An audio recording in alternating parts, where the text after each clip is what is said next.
So guys কেমন আছে সবাই, আশা করি সবাই ভালো আছে। সো গাইস আজকে এটা কোনো ব্লগ ভিডিও নয়, এটা একটা সিরিয়াস ম্যাটার নিয়ে তোমার সাথে কথা বলতে এসেছি।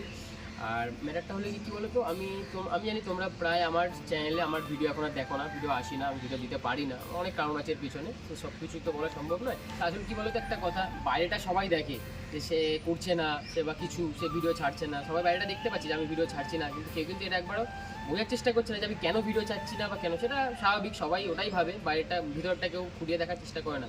সব কথা বাদ দিলাম। তো আসলে ভিডিও না করার মেন দুটো কারণ। একটা কারণ হয়েছে আমি বহুত ডিমোটিভেট হয়ে গেছিলাম, বহুত মানে কি অনেকটাই ডিমোটিভেট হয়ে গেছিলাম। সারাদিন ধরে এখানে ওখানে গিয়ে ভিডিও করছি, বাড়িতে এসে রাত জেগে এডিটিং করছি। আর একটা ভিডিও একদিনে এডিটিং হয় না, যারা যারা এডিটিং করো ভালো করে জানো। এডিটিংয়ের জন্য মিউজিক নামাতে হয়, অনেক অনেক ঝামেলা এডিটিংয়ের জন্য। এডিটিং করার পর আপলোড করছি ইউটিউবে, আপলোড করার পর বারবার রিফ্রেশ করে করে দেখছি। এত কিছু দেখার পরেও যখন দেখছি যে ভিউজ ওই 70, 80, 100, হার্ডলি 200 গিয়ে আটকে যাচ্ছে, তখন খারাপ লাগে। ডিমোটিভেট জিনিসটা ওখান থেকেই চলে আসে, যে ভালো লাগে না, ইচ্ছা করতে। এখন হঠাৎ তাই একদিন ভাবলাম ধর আর করবো না, ভালো লাগছে না, তো করে কী হবে, কেউ দেখছে না, কেউ ভালো কমেন্ট করছে না একটা দুটো, ওই জন্য ভালো লাগছে না, ওই জন্য ডিমোটিভেট হয়ে আস্তে আস্তে বন্ধ করে দিলাম ভিডিও করা। এখন অনেকের মাথায় ভাবনাটা আসবে আর এই ভিডিওটা করে বলার কী আছে। এটা বলার উদ্দেশ্য একটাই, কিছুদিন আগে আমার রাস্তায় একটা দাদার সাথে দেখা হলো। সে আমাকে হঠাৎ, নাম বলবো না, তুমি যদি ভিডিওটা দেখো তুমি বুঝতে পারো, তোমার পরে বলছি।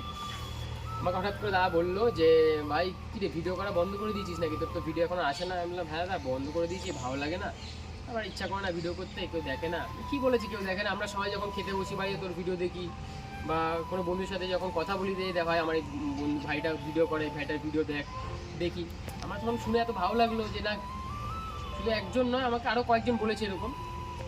এবার আমার ওটা ভালো লাগলো যে কিছু মানুষ তো আছে যে ভাই, যারা আমার ভিডিও দেখছে, যারা মানে আমাকে দেখছে, তাদের পয়সা খরচা করে আমাকে দেখছে না, আমার ভিডিও আমাকে এসে বলছে যে তোর ভিডিও আমার ভালো লাগছে। হয়তো সবাই কমেন্ট করে না, কিছু কিছু কমেন্ট আসে, আমি দেখি এক দুজন কমেন্ট করেছে, আমার কিছু বন্ধু আছে ওরা বলেছে, খুব কাছের মানুষ আছে কিছু, তারাও বলেছে যে ভিডিও তোর ভালোই হতো, তুই চাইলে করতে পারতিস, কেন বন্ধ করে দিচ্ছিস। তো আমিও তাই নিজে ওটাই ভাবলাম যে ঠিক আছে, আরেকবার লাস্ট ট্রাই একবার করে দেখি যে কী হয়। লাস্ট ট্রাই মানে কি, আমি বুঝতে পারছি আমি শুরুটা কী করে করবো, কারণ কোনো কিছু আটকে দেওয়া খুব সহজ, কিন্তু আবার নতুন করে যেটা শুরু করা খুবই কঠিন। আমি ঠিক করলাম যে এবার থেকে যত কষ্টই হোক সপ্তাহে মিনিমাম একটা করে ভিডিও দেবো, আর মিনিমাম একটা করে ভিডিও দেবো, বেশি পারলে তো বেশি দেবো, সপ্তাহে মিনিমাম একটা করে লং ভিডিও আসবে, আর রিলস বা যেটাকে শর্ট ভিডিও বলে, শর্ট ভিডিও চলতে থাকবে, যতটা পারি যতটা চলতে থাকবে। সপ্তাহে মিনিমাম একটা করে ভিডিও দেবো, কারণ আমার দিকটা একটু দেখতে হবে, নিজের দিকটা। এমন নয় যে শুধু ভিডিওর পিছনে টাইম দিয়ে দিলাম, আমার ঘর চলবে না তাহলে, কারণ ঘরে আমার মা ছাড়া কেউ নেই। সব কথা অন্য সাইডে চলে যাচ্ছে। মেন কথা যেটা, এবার থেকে চ্যানেলে শুধু ব্লগ নয়, নানা ধরনের চ্যালেঞ্জ ভিডিও আসবে, নানা ধরনের মজার ভিডিও আসবে, নানা ধরনের সিরিজ আসবে, অনেক কিছু আসতে চলে চ্যানেলের দিকে। চ্যানেল নজর রাখলে তোমরা দেখতে পারবে। আর আশা করি তোমরা সবাই সাপোর্ট করবে, তোমরা সবাই সাপোর্ট পাবো। যারা ভিডিওটা দেখছো সব বন্ধুদের সাথে একটু শেয়ার করে দাও, শেয়ার করে একটু সাপোর্ট করো।